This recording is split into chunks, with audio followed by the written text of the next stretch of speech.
Mas Deus diz, primeiro tu sai, depois eu mostro, depois eu digo para onde é. Foi lá para achar a fé de Abraão. Sai da tua terra, da tua parentela e da casa do teu pai para a terra que eu te mostrarei.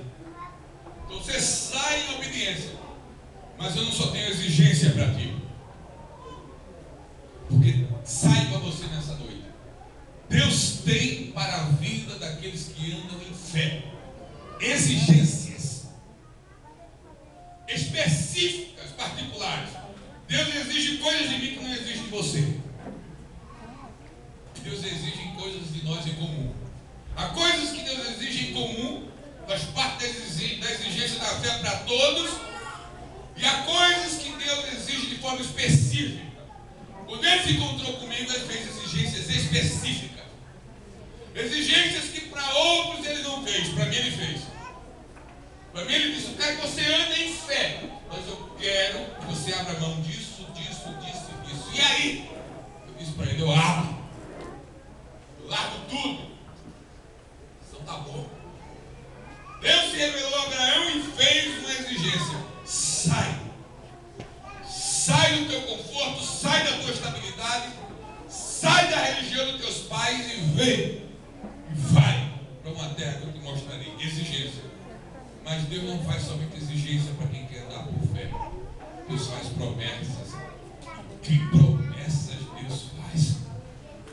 Eu era novinho na fé e vi coisas que hoje eu já vivi e não vivi tudo ainda. Que eu ficava bobo e besta, como diz lá, gente. Deus quer isso. Sonho, visão, profecia. Deus, que negócio é esse? Pois é. É isso. Você não submeteu-se às minhas exigências? Então, para quem se submete às minhas exigências, as minhas grandes exigências, eu tenho grandes promessas para fazer.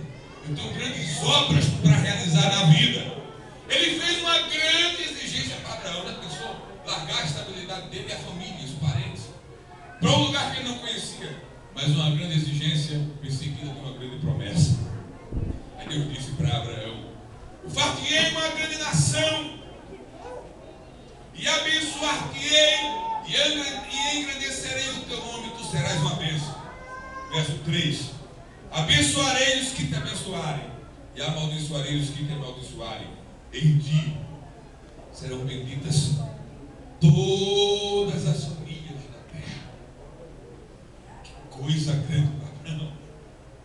Abraão, eu estou te chamando para um projeto que eu vou te tirar da dimensão de Ur.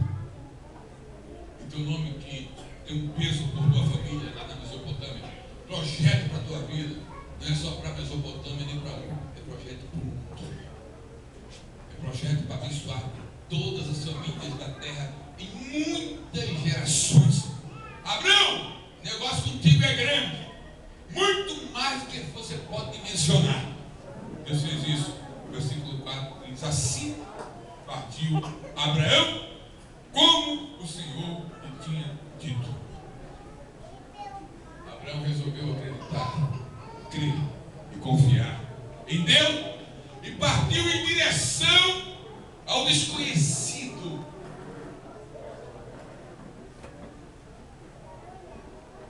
Mas crendo na promessa. Eu lembrei daquele cântico nosso, bem a pista e a assembleia. De Deus, muito firmes são as promessas. Falhando tudo, não falharão. Que coisa não.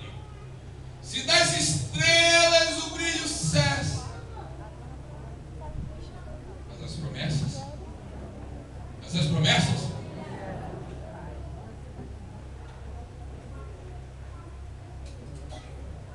só que entre promessa e realização e concretude e vivência da promessa tem um negócio que é um obstáculo à vida de todo crente. Esse negócio se chama tempo. Porque entre o momento que a promessa é declarada até o momento que a promessa é cumprida, tem esse negócio que se chama tempo. E nesse espaço que se chama tempo, tem umas coisas que se chamam acontecimentos. Abraão no curso da história. Depois das promessas que Deus fez a Abraão, e promessa não é coisa que vem, que acontece automaticamente, eu enumerei aqui alguns episódios na vida de Abraão. Sem muito comentário. Uma das primeiras coisas que Abraão enfrentou, quando obedientemente saiu da sua terra para o lugar que Deus mostraria, da sua estabilidade, sabe a primeira coisa que Abraão enfrentou? Fome. Para o lugar onde ele foi conduzido, estava se conduzindo, uma grande fome, virtude de secas e questões climáticas, etc.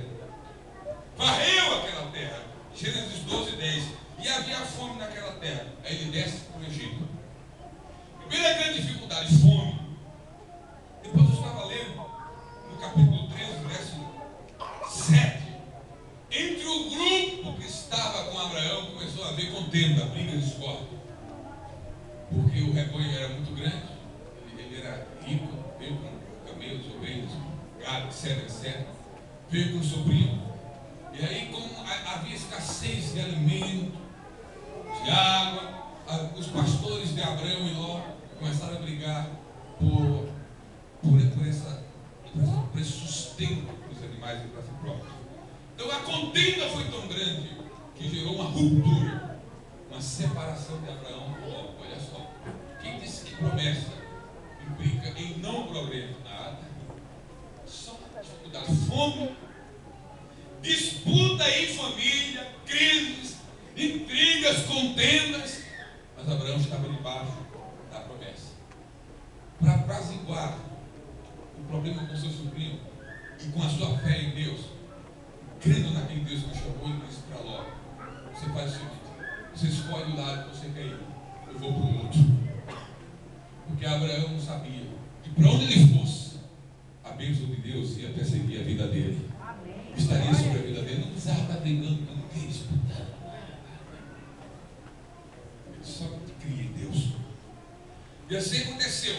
Abraão enfrentou fome, enfrentou intrigas familiares, guerras no capítulo 14, e enfrentou um dos maiores inimigos para a vida de um crente. Enfrentou o tempo. Porque o tempo passava e nada da promessa. E nada de filhos, como um agravante. A mulher dele era estéril. Não podia ter filho. E eles estavam avançados em idade. Aí deu um nó na cabeça de Abraão, porque Abraão era gente. Abraão era humano, não era super-homem, era homem. Assim ficou eu e você, que vai dormir rico e acorda abusado. Que pode sofrer de transtorno bipolar. Ele não sofreu de transtorno bipolar, mas ele era gente. Em carne e osso, gente que se cansa, que se inquieta. Aí Abraão começou a pensar nas coisas, talvez pensou onde estava, quem era, do que Deus disse que faria, mas começou a analisar a situação histórica, o momento, sua condição, a condição da mulher. Aí Abraão deu um negócio na cabeça dele, que o jogou, sabe para onde? Para dentro da tenda, para ficar lá, questionando-se e talvez questionando Deus. Talvez pensando, está tudo dando errado, está tudo contrário do que Deus falou. Cadê aquele negócio grande de fazer meu nome conhecido, de multiplicar minha descendência, de abençoar a família? Não estou vendo nada. Começou a ficar em dúvida. É natural do crente, pode ter certeza. Verso 15, capítulo 15, verso 1. Depois dessas coisas, que coisas? Toda a tribulação, da fome, das guerras, das contendas, e do tempo que não fazia com que as coisas acontecessem, depois dessas coisas. Aí veio a palavra do Senhor a Abraão numa visão. Ele estava dentro da tenda, porque o restante do texto vai nos mostrar isso. Se a gente fosse fazer uma análise psicológica do comportamento de Abraão, poderia dizer que ele estava quase depressivo, porque a depressão faz o indivíduo se fechar em casa, se fechar no quarto e perder toda a perspectiva e esperança em relação ao futuro.